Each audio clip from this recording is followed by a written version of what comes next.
Nos es grato compartir con usted recursos espirituales para su edificación personal. Bienvenido a su canal.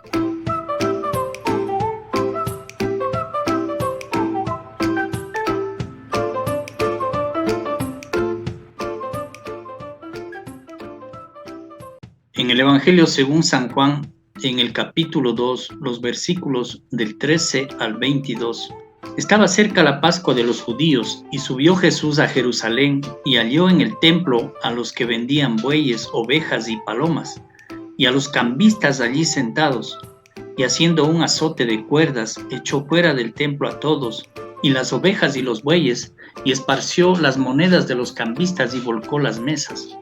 Y dijo a los que vendían palomas: quitad de aquí esto, y no hagáis de la casa de mi padre casa de mercado. Entonces se acordaron sus discípulos que está escrito: el celo de tu casa me consume. Y los judíos respondieron y le dijeron: ¿qué señal nos muestras ya que haces esto? Respondió Jesús y les dijo: destruid este templo y en 3 días lo levantaré.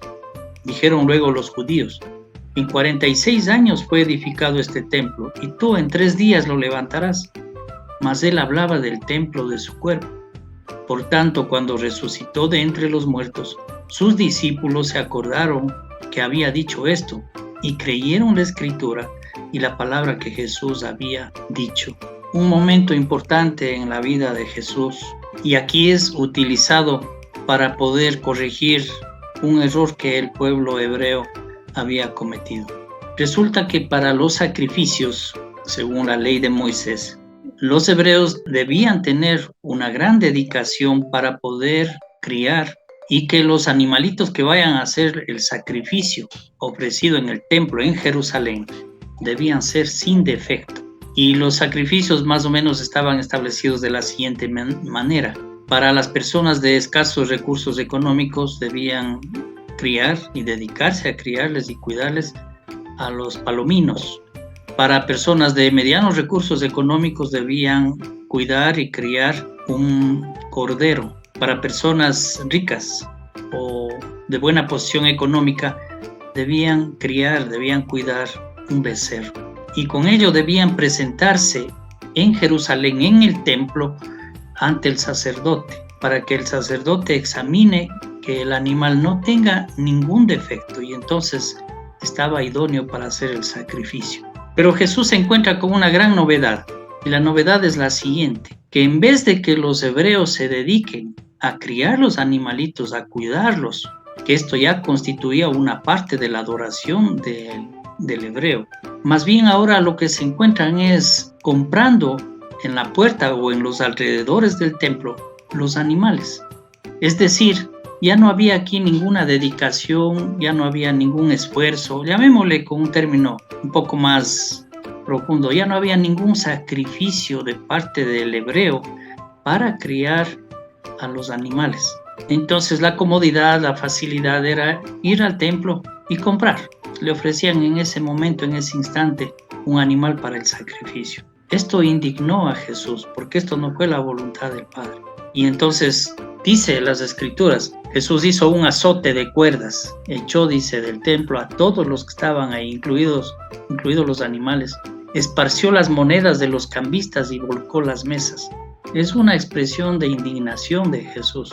Y les dice lo siguiente: quitad de aquí esto, y no hagáis de la casa de mi Padre casa de mercado. Pues el templo en Jerusalén era la casa donde habitaba Dios.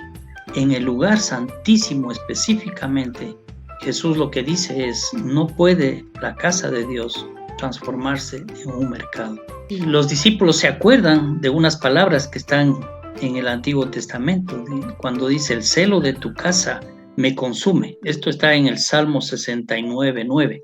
Y es verdad, es lo que está sucediendo en este momento. Esta indignación es un celo. ¿Por qué? Porque el templo de Dios, la casa de Dios, está siendo mal utilizada. Y los judíos que estaban, dice ahí, alrededor de Jesús, le respondieron y le dijeron: ¿qué señal muestras ya que haces esto? En otras palabras, ¿con qué autoridad tú haces esto de aquí? Y Jesús les dice: destruid este templo y en 3 días lo levantaré. Más o menos las palabras de Jesús dice: yo tengo la autoridad para hacer lo que yo quisiera. si ustedes destruyen este templo, dice, yo en 3 días lo levanto. Y lógicamente los judíos protestan y dicen, pero si en 46 años fue edificado este templo, dice, tú lo dices que lo puedes levantar en 3 días. Pero Jesús dice, él hablaba del templo de su cuerpo. Y es verdad, Jesús iba a ser sacrificado. Aquí sería la comparación con, iba a ser destruido el templo, el cuerpo del Señor. Pero dice, él lo levantaría en 3 días. Y así sucedió. Estamos hablando de la muerte, sepultura y resurrección de nuestro Señor Jesucristo. Pero esto lo entendieron los discípulos después que Jesús resucitó. Porque el verso 22 nos dice, por tanto, cuando resucitó de entre los muertos, sus discípulos se acordaron que había dicho esto y creyeron la escritura y la palabra que Jesús había dicho.